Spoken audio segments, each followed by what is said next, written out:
오늘 그 사랑의 고백을 진심으로 하신 분들에게 전능자의 손을 힘입는 역사가 함께 하시기를 예수님의 이름으로 축복합니다. 아버지께서 오늘 우리에게 약속하신 대로 하늘의 복을 베풀어 주실 줄로 믿습니다.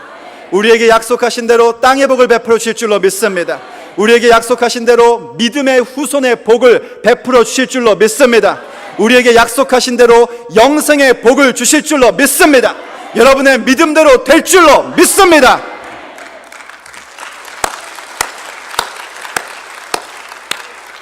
그렇게 전능자의 손을 힘입는 삶은 하늘의 복과 땅의 복과 믿음의 후손의 복과 그리고 영생의 복을 누리는 사람들입니다. 그러한 사람들의 인생은요, 어떤 공격이 온다 할지라도 그 공격을 능히 이길 수 있는 힘이 있습니다. 왜냐하면 우리는 전능자의 손을 힘입는 사람들이기 때문입니다. 오늘 우리가 함께 읽었던 본문의 말씀은요, 야곱이 자기 12 아들에게 예언의 말씀을 준 것 가운데 한 대목, 요셉에게 준 말씀입니다. 12 아들에게 준 이 예언의 말씀은 단순히 한 아들의 특징을 따라서 얘기한 차원 정도가 아니라 12 족속, 곧 이스라엘 전체에게 주는 예언의 말씀입니다. 곧 자기의 믿음의 조상들에게 주었던 예언의 말씀을 보면서 무엇을 조심해야 하는지, 그리고 무엇을 더욱더 추구해야 되는지, 그리고 우리에게 주어져 있는 복은 무엇인지를 명확하게 가르쳐 주는 데에 그 이스라엘 12 부족이 이 말씀을 읽으며 간직했어야 됐습니다. 그리고 그 말씀은 단순히 육체적인 이스라엘 백성에게만 주신 것이 아니라 진정한 이스라엘, 곧 예수님을 믿는 교회된 우리들에게 주신 말씀입니다. 우리에게 주신 축복의 말씀입니다. 그 가운데 요셉에게 주신 말씀입니다. 요셉을 향하여 활을 쏘는 자들이 많고 공격하는 사람들이 많지만 아무 걱정할 필요 없는 것은 요셉의 활이, 요셉의 팔이 자기를 공격하는 사람보다 더 강하기 때문인데, 그 이유는 전능자의 손을 힘입음이라. 그래서 전능자의 손을 힘입기 때문에, 바로 우리의 목자 되신 하나님의 힘을 입기 때문에 하늘의 복과 땅의 복과 자손의 복과 영생의 복을 그에게 누리게 준다고는 그 복은 고스란히 오늘 우리에게 약속하신 축복의 말씀입니다. 오늘 그 복이 저와 여러분에게 함께 하시기를 예수님의 이름으로 축복합니다. 예수님의 이름으로 축복합니다. 이런 축복할 때는 막 그냥 큰 소리로 내 겁니다 하면서 아멘 아멘 하셔야지 됩니다. 뭐 박수를 치고 싶으면 박수를 치면서도 아멘을 하셔야 돼요. 한 번 더 기회를 드리겠습니다. 저는 너무나 사람이 괜찮아요. 한 번 기회를 더 주니 말이죠. 왜냐하면 우리 하나님께서는 너무나 인자하신 분이기 때문에 아버지 닮고 싶어서 세컨 찬스 드립니다.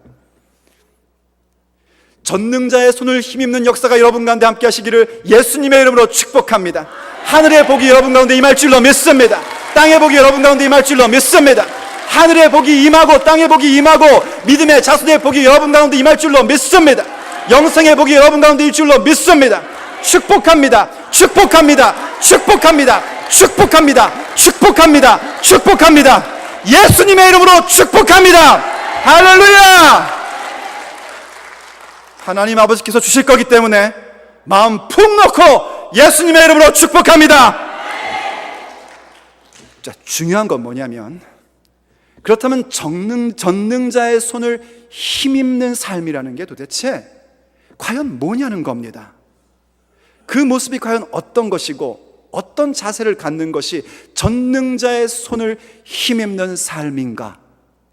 오늘 요셉의 삶의 이야기를 통해서 아버지께서 주시는 메시지를 여러분들에게 전달하려고 합니다. 첫째로, 전능자의 손을 힘입는 삶은 하나님의 함께 하심이 보여지는 태도를 갖는 것입니다. 이것은요, 내가 하나님께서 함께 한다는 것을 보이겠다 하는 그 결심을 넘어서는 것입니다.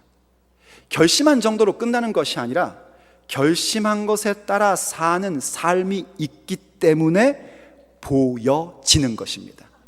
특별히 내 인생 가운데 뭔가 고달픈 일이 생기고 이해할 수 없는 일이 생기고 절망적인 상황이 생길 때조차도 하나님의 함께하심이 보여지는 것입니다. 물론 우리의 삶의 성공적인 부분들, 누구나 보기에도 저거 참 괜찮다, 야 좋겠다 하고 부러움을 살 만한 일들을 만났을 때에도 하나님의 함께 하심이 보여집니다. 왜냐하면 하나님이 없는 세상 사람들은요, 자기의 인생 가운데서 뭔가 성공하는 요소가 생기거나 뭔가 괜찮은 일이 생기면 자기 자신을 나타내 보이려고 그렇게 애를 수가 없습니다. 막 날 좀 보소 날 좀 보소 그럽니다. 그리고 안 봐주면 막 승질을 북북 냅니다. 그래갖고 자기를 막 나타내려고 해요. 그런데 전능자의 손을 힘입음으로 성공하고 삶에 뭔가 잘된 일을 발견하는 사람들은요, 뭐라고 고백하냐면 저는 아무것도 아닙니다. 오직 하나님의 은혜입니다. 하나님 아버지께서 나에게 이렇게 만들어 주신 겁니다. 아니 그게 뭐 내가 목사고 뭐 장로니까 그냥 한번 그렇게 얘기해 주는 게 아니라 보면 알잖아요. 정말 온 마음을 다해 진심으로 그렇게 고백을 하게 됩니다. 그래서 자기를 항상 낮추고요, 어떻게 하면 내게 주어져 있는 그 성공한 것들을 가지고 다른 사람들을 섬길까에 집중하며 삽니다. 그때 우리 주변에 있는 사람들은 발견하게 되는 겁니다. 저 사람은 정말 하나님께서 함께 하시는 사람이구나, 이렇게 보여지는 삶의 태도를 갖습니다. 그런데 그뿐만이 아니라 뭔가 삶에 험악한 일을 만났을 때에 누가 봐도 저 사람 정말 큰일 났구나, 어떻게 하면 좋지? 하는 그런 일을 만났을 때에조차도 하나님의 함께 하심이 보여지는 태도를 갖습니다. 사실 오늘 요셉이 보여준 건 바로 그겁니다. 요셉의 삶에서 보여줬던 모습은 그겁니다. 요셉이요, 자기의 삶에서 가장 심각한 상황을 만납니다. 그런데 성경이 뭐라고 얘기냐면 그전에는 한 번도 이런 표현을 하지 않다가 요셉의 인생 가운데 가장 심각한 상황, 그것은 뭐냐면 형들로부터 납치, 감금, 인신매매를 당한, 그래서 노예로 팔린 그 상태 속에서 성경은 뭐라고 얘기하냐면 여호와께서 요셉과 함께 하셨다라는 이야기를 처음으로 얘기해 줍니다. 한번 스크린을 보십시오. 창세기 39장 1절로 3절의 말씀입니다. 요셉이 이끌려 애굽에 내려가매 바로의 신하 시위대장 애굽 사람 보디발이 그를 그리로 데려간 이스마엘 사람의 손에서 그를 산이라. 여호와께서 요셉과 함께 하심으로 그가 형통한 자가 되어 그 주인 애굽의 사람의 집에 있으니 그 주인이 여호와께서 그와 함께 하심을 보며 또 여호와께서 그의 범사에 형통케 하심을 보았더라 하고 얘기합니다. 여러분, 우리가 잘 알다시피 요셉은 그의 아버지 야곱으로부터 특별한 사랑을 받았던 사람입니다. 어찌 보면은 야곱이 그 아들을 자기의 후계자로 삼으려고 하는 것 아닌가 할 정도의 특별한 사랑을 받았습니다. 형들의 시샘을 받고 노예로 팔린 겁니다.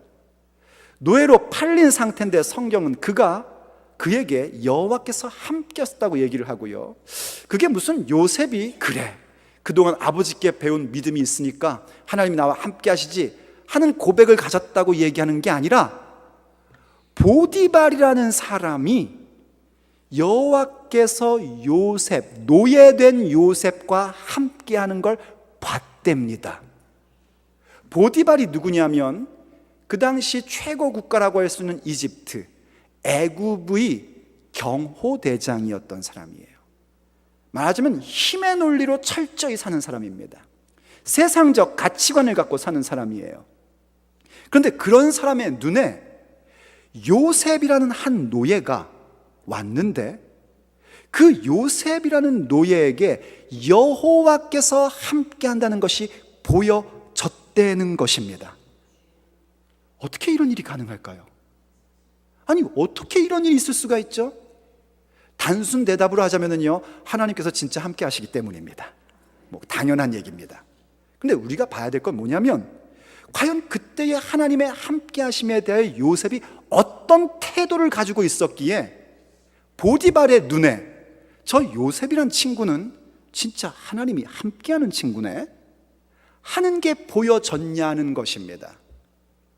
방금 읽었던 39장 2절 말씀이요, 요셉이 형통했다고 얘기를 해요. 여러분, 기본적으로 형통이라는 말은 뭔가 이렇게 부요해지는 것입니다. 물질적으로 부요해지고 정신적으로 부요해지고 인간 관계적으로 부요해질 때에 형통이다라는 말을 쓰는 거예요.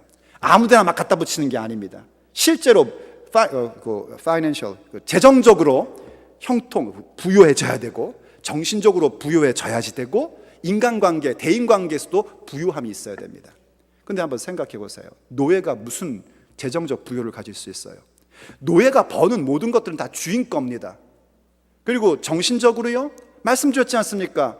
후계자로 유독 사랑받던 상태에서 하루아침에 지금 노예가 된 거예요. 저 같으면 아마 미쳤을 겁니다. 여러분 같았으면 어떠셨을 거예요? 그러니 무슨 멘탈에, 무슨 정신에 부유함이 있을 수 있겠습니까? 인간관계의 부유함이요? 아니, 노예가 인간관계 가져봐야 노예끼리 갖는 거 아니겠습니까? 그런데 형통했답니다. 그래서요, 영어 성경 NLT라는 성경이 있는데요, 그 성경이 이렇게 그 부분을 해석해 주는 걸 보게 됩니다. 제가 한국말로 번역을 했습니다. 한번 스크린에 보십시오. 여호와께서 요셉과 함께 하셨다. 그래서 그는 그의 이집트 주인의 집에서 일할 때에 그가 하는 모든 일을 성공적으로 완수했다. 무슨 얘기인지 이해가 되십니까? 요셉이 노예이지만 자기에게 주어져 있는 일들을 성공적으로 완수했다는 것입니다. 어떤 주어진 일을 성공적으로 완수한다는 것은 복권 당첨되는 스타일로 되는 게 아닙니다. 맡겨진 일을 성공적으로 완수한다는 데는 거기엔 분명한 태도와 분명한 노력이 들어가는 것입니다. 요셉이 가졌던 태도가 그겁니다. 요셉은 분명한 태도와 분명한 힘씀이 그에게 있었던 것이고, 무슨 일든지 맡겨지면, 제가 이 표현을 참 좋아하는데, 끝내주는 겁니다. 끝내준다는 게 뭐냐면요, 어떤 일이 맡으면 끝까지 하는 것이고요, 그 어떤 일을 맡으면 완수를 하는 것이고요, 어떤 일을 맡으면 탁월하게 하는 겁니다. 이 모든 얘기를 한마디로 모아서 끝내준다라고 얘기하는 겁니다. 저는 끝내주는 목사가 되고 싶어요. 여러분도 끝내주는 크리스찬 되시기를 예수님의 이름으로 축복합니다. 예수님 오실 때까지 끝까지 믿는 자로 남는 사람들, 끝까지 하나님이 주신 사명 완수하는 사람들, 끝까지 탁월하게 하는 사람들, 그렇게 되시기를 예수님의 이름으로 축복합니다. 요셉이 그랬다는 겁니다. 비록 노예로 팔려왔지만 그의 자세 속에, 그의 태도 속에 노예의 위치에서 모든 일들을 끝내주는 겁니다. 한두 번 해보고 마는 것이 아니라 어느 정도까지 끝내줬냐면, 보디발이라는 사람의 눈에 비춰질 때에, 세상적인 가치로 가득한 사람이 볼 때에도 저 요셉이 저렇게 할 수 있는 이유는 저 아이가 아니고 저 아이 안에 있는 하나님이다. 하나님이 함께 하시는 친구구나. 이 모습이 보여줄 정도로 자신의 주어진 삶에 대하여 최선의 노력을 다하고 최선의 노력을 다 했다는 것입니다. 근데 그 얘기를 뒤집으면 무슨 얘기냐면요, 요셉이 지금 자기 현재 닥친 상황을 그대로 받아들였다는 겁니다. 노예로 팔린 상태이고, 너무나 절망적인 상태이고, 희망이 없는 상태이지만, 비록 그 상태일지라도 그것을 그대로 자기의 삶의 부분으로 받아들이는 용기가 그에게 있었다는 겁니다. 왠지 아십니까? 오늘 본문이 얘기한 것처럼 요셉은 전능자의 손을 힘입는 사람이었기 때문입니다. 여러분, 뭐가 믿음일까요? 믿음이 뭡니까? 믿음이라는 것은 하나님을 신뢰하는 것입니다. 인정하시면 아멘 하십시오. 그럼 다시 묻겠습니다. 하나님을 신뢰한다는 건 과연 뭡니까? 하나님을 신뢰한다는 것은 하나님이 항상 나와 함께 하신다는 것을 믿는 것입니다. 인정하시면 아멘 하십시오. 크게 아멘 하십시오. 그러면 하나님이 항상 나와 함께 하신다는 것을 믿는다는 건 뭡니까? 그것은 무슨 일이 나에게 생기든지, 그것이 때로는 성공적인 요소든지, 혹은 그것이 때로는 뭔가 내가 생각하지 못했고 기대하지 못했던 어려움과 슬픔과 고통과 희망이 없는 상태이든지, 그 무슨 상황이든지 거기에 하나님이 계시고 함께 하시는 하나님께서는 마침내 하나님께서 이루실 일들을 내 인생 가운데 이루어내시고야 만다는 것을 믿는 것입니다. 그게 믿음입니다. 그게 우리가 가져야 할 믿음인 것입니다. 그 믿음 갖기를 예수님의 이름으로 축복합니다. 그래서 그런 믿음으로 살 때 그것이 바로 전능자의 손을 힘입는 사람의 삶이고, 그 믿음이 있을 때 우리의 삶의 태도는 하나님이 함께 하시는 사람의 마땅한 태도가 나오고야 마는 것이고, 그러한 태도는 내 주변에 있는 사람들에게 보여질 수밖에 없는 것입니다. 그게 우리가 가진 믿음이요, 그게 우리에게 주어져 있는 전능자의 손을 힘입음이라는 능력입니다. 그리고 그 모습은 바로 모든 사람들에게 비춰지는 예수님의 빛으로 나타나게 되어 있고, 우리가 그렇게 전능자의 손을 힘입음으로 하나님의 함께 하심을 나타내는 태도로 살아갈 때에 이 모든 행위는 바로 착한 행실이 되어 모든 사람들이 하나님 아버지 앞에 영광을 돌리게끔 만들어 주는 것입니다. 그래서 예수님께서 마태복음 5장에서 이렇게 말씀하신 겁니다. 스크린을 보십시오. 너희는 세상의 빛이라. 산 위에 있는 동네가 숨기우지 못할 것이요, 사람이 등불을 켜서 말 아래 두지 아니하고 등경 위에 두나니 이러므로 모든 집안 모든 사람에게 비치느니라. 이같이 너희 빛을 사람 앞에 비추게 하여 저희로, 잘 보십시오, 너희 착한 행실을 보고 하늘에 계신 너희 아버지께 영광을 돌리게 하라. 아멘. 이 말씀 믿어주시면 아멘 하십시오. 받아들여지면 아멘 하십시오. 우리의 착한 행실은 다른 것이 아니라 전능자의 손을 힘입기 때문에 하나님의 함께 하심을 믿고, 무슨 일이 생기든지, 성공할 때든지 어려움을 겪을 때든지, 원하던 일이 생길 때든지 원치 않던 일이 생길 때든지 하나님의 함께 하심에 대한 합당한 태도로 살아가는 것입니다. 그게 바로 전능자의 손을 힘입는 사람의 모습이요, 하나님의 함께 하심을 믿는 사람의 합당한 태도입니다. 두 번째로, 전능자의 손을 힘입는 삶은 열매로 증명되는 인생입니다. 하나님의 함께 하심이 보여지는 태도만 갖는 것이 아니라 하나님이 함께 하시는 것에 대한 열매가 맺어집니다. 결과물이 나온단 말입니다. 왜냐하면 하나님께서 함께 하실 때는 반드시 그 결과물을 주시고야 맙니다. 성경을 보십시오. 창세기 39장 4절과 5절 말씀입니다. 요셉이 그 주인에게 은혜를 입어 섬김에 그가 요셉에게 가정 총무를 삼고 자기 소유를 다 그 손에 위임하니 그가 요셉에게 자기 집과 그 모든 소유물을 주관하게 한 때부터 여호와께서 요셉을 위하여, 다시 보세요, 여호와께서 요셉을 위하여 그 애굽 사람의 집에 복을 내리심으로 여호와의 복이 그의 집과 밭에 있는 모든 소유에 미친지라. 아멘. 요셉이요, 보디발에 말하자면 매니저급 노예가 된 겁니다. 이 보디발이라는 사람이 참 똑똑한 사람이었던 것 같아요. 딱 보니 하나님의 함께 하심이 보여져요. 그러니까 함께 하네, 그냥 네 하던 일 계속해, 이렇게 하는 게 아니라 이 괜찮구나 하면 픽업을 딱 하는 겁니다. 이런 지혜가 있어야 돼요. 그래서 자기 집 총무, 그러니까 매니저를 탁 세우니까 역시나 잘 받죠.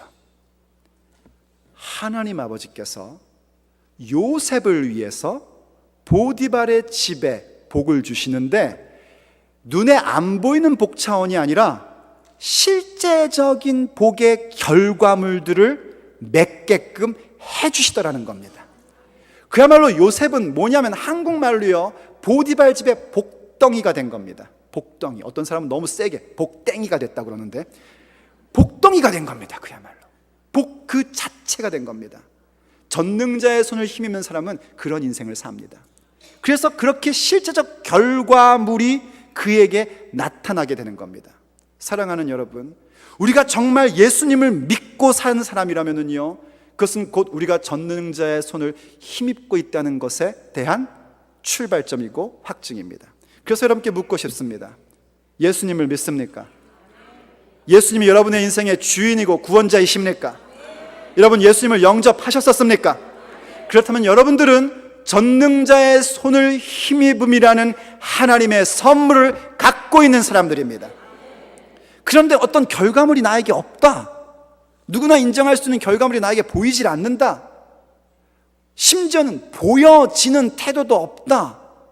그렇다면 우리는 솔직히 말해서 다시 한번 내 신앙을 점검해야 됩니다. 정말 나 믿는 자인가? 나 정말 예수님 사람 맞나? 그때 점검이 돼요. 아, 나 예수님 사람 맞다, 나 예수님 믿어, 맞아, 나 예수님 믿는 사람이야.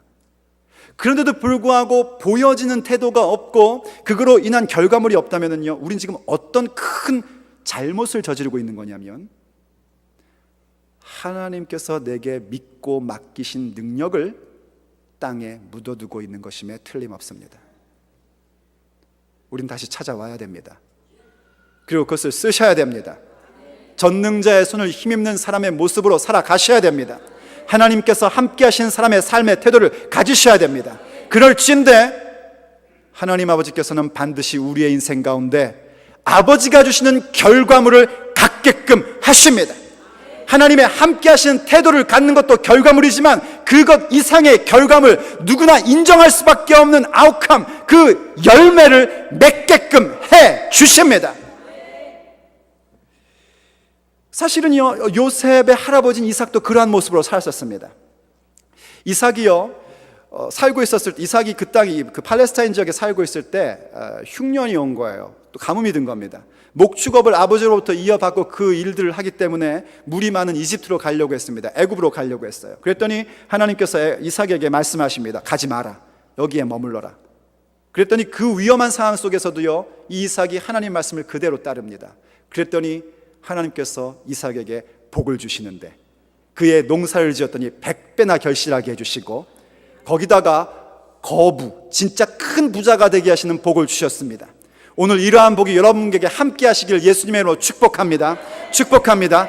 아까 가르쳐 드렸는데 다시 예수님의 이름으로 그런 복이 함께 하시기를 축복합니다. 축복합니다. 축복합니다. 축복합니다. 축복합니다. 축복합니다. 건성건성 아멘하지 마시고요, 내 겁니다, 내 겁니다, 내 겁니다 이러고 아멘을 하십시오. 여러분의 믿음대로 될 줄로 믿습니다. 그래서 부자가 됐어요. 그랬더니 그 지역에 있는 임금 아비멜렉이 셈이 난 겁니다. 그래서 아브라함부터 쓰던 우물물을요, 흙으로 확 메꿔버리고 가라 그러는 거야. 얼마나 못됐어요. So mean. 진짜 못됐어요. 그런데 이삭이 거기에 뭐라고 이런 방구 말하지 않고요, 오케이, 그리고 딴 데로 이사를 갑니다. 거기서도 트러블이 일어납니다. 그래도 딴 데로 또 이사를 갑니다. 거기서 또 우물을 팝니다. 또 조금 뭔가 모자라는 것 같아요. 또 딴 데로 가서 또 우물을 또 팝니다. 그리고 나중에 또 부엘세바까지 또 이사를 또 갑니다. 또 우물을 팝니다. 파는 족족 우물물이 펑펑 터지는 거예요. 여러분, 이거는 우리가 들을 때는 별거 아닌 것처럼 들릴 수 있지만은요, 그 당시 팔레스타인 지역에 살던 사람에게는 기적 그 자체입니다. 이거 어떻게 생각하시면 되냐면 이렇게 생각하시면 돼요. 여러분들이 뭔가 비즈니스를 하려고 하고 뭔가 좋은 아이디어가 있어서 이걸 하려고 그러는데 투자자가 나온 겁니다. 가는 곳마다. 그런데 세상에 그 투자자가 돈을 갚을 필요도 없고 이자 줄 필요도 없고 스탁을 나눌 필요도 없는 거예요. 왜? 물이니까. 그런 투자자가 가는 곳마다 펑펑펑 터지는 거예요.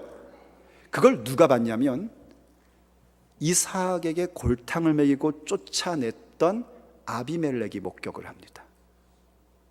그걸 보는 순간 아비멜렉이 겁이 덜컥 나는 겁니다. 내가 지금 누구를 건드렸나? 큰일 났네.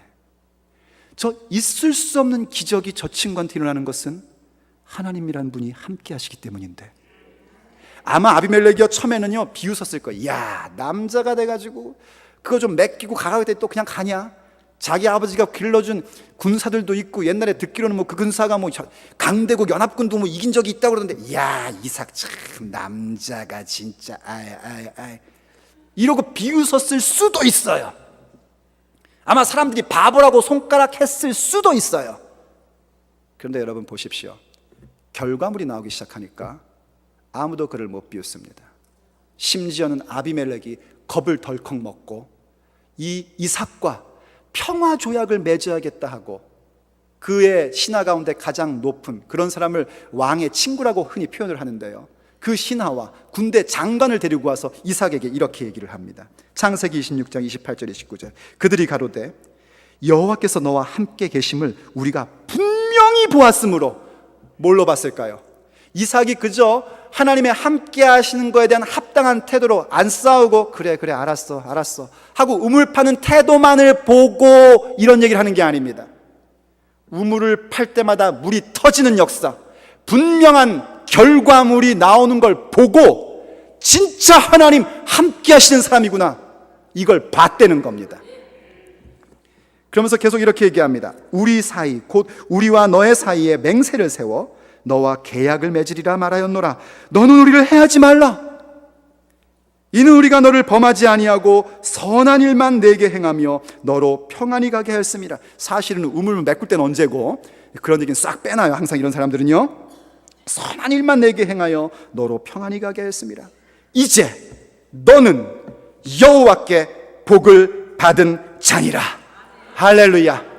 너무나 확실하게 이삭의 인생에 나타나는 결과물을 보고 과연 저 사람은 하나님의 복을 받는 사람, 전능자의 손을 힘입는 인생이구나 하는 게 인정된 것입니다. 여러분, 이러한 인정이 우리 가운데 함께 하시기를 예수님의 이름으로 축복합니다. 네, 우리에겐 그것이 주어져 있습니다. 전능자의 손을 힘입음이라는 것은 이렇게 인생의 열매를 갖고 사는 것입니다. 그런데 만약에 이삭이 조금 못됐으면 이랬을 거야. 야, 웃긴다. 야, 쫓아낼 땐 언제고 이제 알았냐? 까불고 있어. 내가 하나님이 함께한 사람이야. 이랬다면 이삭 아니에요. 근데 이삭이 그걸 받아들여 줍니다. 얼마나 얄밉겠어요, 사실은요. 자기한테 고통 줬던 사람인데. 그런데도 넉넉한 마음으로. 왜냐하면 이삭은 전능하신 하나님의 손을 힘입는 인생이었거든요. 전능하신 하나님의 손, 전능하신 자의 손을 힘입는 인생은요, 그렇게 넉넉한 마음을 가질 수밖에 없습니다. 껄끄러운 인간관계 속에서도요, 그들이 우리의 그 결과물을 보고 어떡하면 좋아, 당신하고 이제부터 친하게 지내고 싶은데 하면은 친하게 지내주는 겁니다. 이삭이요, 큰 잔치를 베풀고 밤늦게까지 함께 먹고 마시며 즐거워합니다. 그리고 아침에 일찍 일어나서 그들이 원하는 대로 그들과 함께 상호 불가침 평화 조약을 맺습니다. 그때에 이삭의 종들이 와서 보고를 합니다. 주인님, 또 우물을 발견했습니다. 할렐루야. 또 결과물이 나왔습니다. 그것이 전능자의 손을 힘입는 인생의 모습입니다. 여러분, 이 모든 일들이 그렇습니다. 이삭이 잘났기 때문도 아니고요, 요셉이 잘났기 때문도 아닙니다.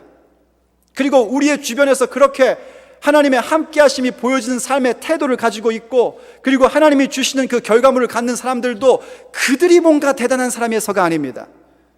그들 모두가 전부 전능자의 손을 힘입었기 때문입니다.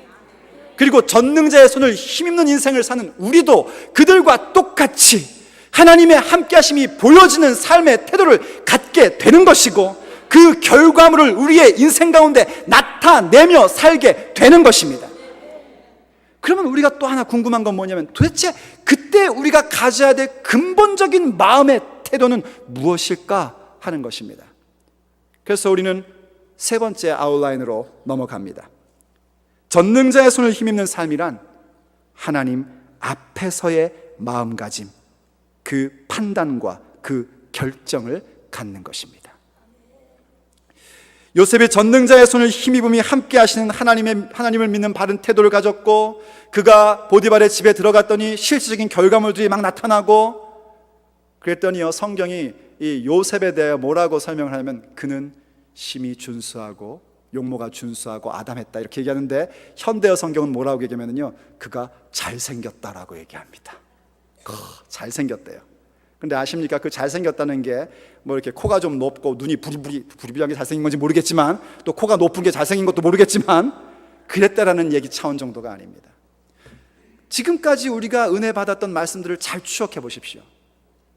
전능자의 손을 힘입고 자기의 삶에 정말 끔찍한 상황이 되었음에도 불구하고 하나님의 함께 하심이 드러나는 삶의 태도를 갖고, 한 번, 두 번 시도해 본 정도의 차원이 아니라 주인의 눈에 보여질 정도의 삶의 태도를 견지하고 살고, 그리고 그 삶에 하나님께서 복 베풀어 주시는 결과물이 나타나는 그 인생, 얼마나 자신감 있고 얼마나 멋지고 얼마나 아름답고 얼마나 거룩하고 얼마나 당당한 모습으로 갖고 살겠습니까?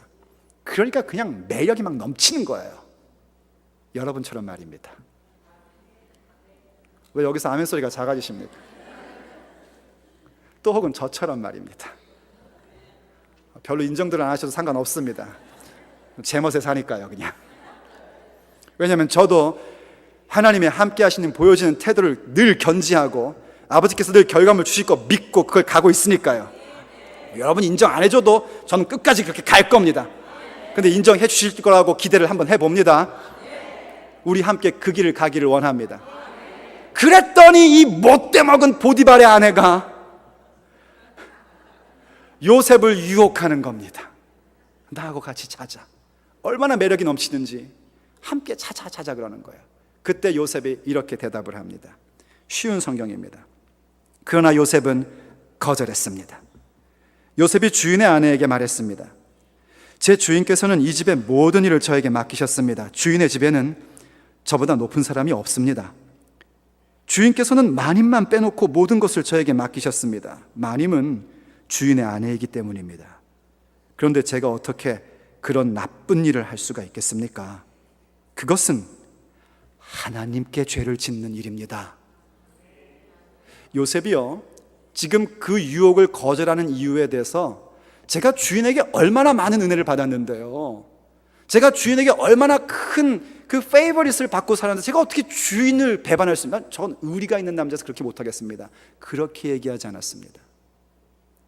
이것은 하나님께 죄를 짓는 것입니다. 그 얘기는 무슨 얘기냐면, 지금까지 요셉이 그 험악한 꼴을 당할 때부터 지금 현재까지도 그 마음의 근본적으로 어떤 모습을 갖고 있었는지, 어떤 마음의 자세를 갖고 있는지를 우리에게 보여주는 겁니다. 그의 마음의 근본에는 항상 하나님 앞에서, 하나님의 임재 앞에서, 그분의 말씀 앞에서, 소위 말하는 코람 데오, 하나님 앞에서의 마음의 태도와 자세를 갖고 모든 일을 결정하고 모든 삶의 행동을 가졌던 겁니다. 그것은 바로 죄를 거부하는 것입니다. 죄와 타협하지 않는 것입니다. 세상의 가치와 세상의 판단의 기준을 거절하고 그것과 타협하지 않는 모습으로 드러나는 것입니다. 그리고 그러한 모습은 그 정도에서 멈춰지지 않고 무엇이 진리인지, 무엇이 생명인지, 무엇이 길인지에 대하여 분명히 선언하는 모습으로 드러나는 것입니다. 그래서 믿음의 사도들 베드로와 요한은 그렇게 고백을 했던 겁니다. 복음을 전하는데 사람들이 그들을 붙잡았습니다. 유대인들이 그들을 붙잡았어요. 그 유대인들은 보통 유대인들이 아니라 대제사장을 비롯한 권력을 갖고 있는 사람들이었습니다. 베드로와 요한을 죽일 수 있는 사람이었습니다. 그들은 사실은 예수님을 십자가에 못 박도록 본디오 빌라도에게 넘겨줄 정도의 정치적 파워를 갖고 있던 사람들이었습니다. 그들이 위협하면서 베드로와 요한 사도에게 예수님의 이름으로 어떤 일도 하지 말라고 그렇게 얘기를 했습니다. 그때 두 사도가 이렇게 대답을 합니다. 사도행전 4장 29절 말씀. 베드로와 요한이 대답하여 가로되 하나님 앞에서, 하나님 앞에서, 하나님 앞에서 너희 말 듣는 것이 하나님 말씀 듣는 것보다 옳은가 판단하라. 우리는 우리가 보고 들은 것을 말하지 않을 수 없다. 그겁니다. 하나님 앞에서, 하나님의 임재 가운데에서 내가 어떻게 할 것인가, 그걸 갖는 것이 우리가 근본적으로 가져야 할 마음가짐입니다. 여러분, 우리는 하나님 앞에 날마다 기도하는 줄로 압니다. 하나님, 오늘도 나와 함께 해주시옵소서. 저도 아침에 눈 뜨자마자 기도하는 것이요, 아버지 감사합니다, 오늘도 저와 함께 해주십시오. 성령님 함께 해주세요. 이 기도 늘 합니다. 여러분도 그 기도 늘 하시기를 원합니다. 하시는 거죠? 진짜죠? 일어나실 때 아이고 이놈의 인생 이러면서 안 일어나시죠? 어쩌자고 오늘도 눈 떴나 이러지 않죠? 아버지 감사합니다. 성령님 오늘도 함께하여 주시옵소서. 그게 우리의 눈 뜨면 천마디 말이 되시기를 예수님의 이름으로 축복합니다. 그렇다면 그 다음부터가 중요합니다. 과연 하나님의 함께하심을 구한다면 나는 함께하시는 하나님 앞에서 생각하고 행동하는가? 그 하나님 앞에서 나는 어떤 결정을 하고 살아가고 있는가? 이것을 점검해야 합니다. 그것이 바로 전능자의 손을 힘입는 사람들의 모습인 것입니다. 이 모든 일들이 가능한 것은 전능자의 손, 우리 아버지의 손이 우리 가운데 능력으로 임하여 있기 때문입니다. 선물로 주어져 있기 때문입니다. 언제 그것이 선물로 주어졌는가? 예수님을 내 인생의 구원자여 주인으로 영접하는 순간부터 나에게 주어져 있는 것입니다. 그렇기 때문에 우리에게 주어져 있는 이 능력을 우리는 진정 쓰는 사람들이 되어야 됩니다. 왜냐하면 아버지께서는 우리에게 그 열매를 맺으라고 명령하고 계셨고 그 열매 맺으라고 그 능력을 주셨기 때문입니다. 그러므로 여러분, 어떤 상황이든지 하나님이 함께 하시는 사람의 태도를 견지하십시오. 용기를 갖고 어떤 상황이든지 억셉하십시오. 받아들이십시오. 믿음을 갖고 그 상황 가운데서 아버지께서 반드시 나를 건지실 것이고 이 일을 통해서 아버지의 영광을 나타내실 것임에 대한 믿음을 고백하십시오. 그리고 최선의 노력을 다하십시오. 열심히 사세요. 여러분의 열심 그 이상의 것을 하십시오. 그러면 아버지께서 결과물을 주십니다. 그리고 날마다 나의 마음을 점검하십시오. 아버지 함께 해주십시오라고 기도한 사람으로서 함께 하시는 하나님 앞에서 생각하고 결정하고 말하고 움직이는 그 모습을 가지십시오. 왜냐하면 우리는 전능자의 손을 힘입는 사람들이기 때문입니다. 잠시 기도하겠습니다. 여러분, 오늘은 좀 부탁이 있는데 고개를 깊이 좀 숙여 주십시오. 앞에 의자에 머리가 닿을 정도로 고개를 좀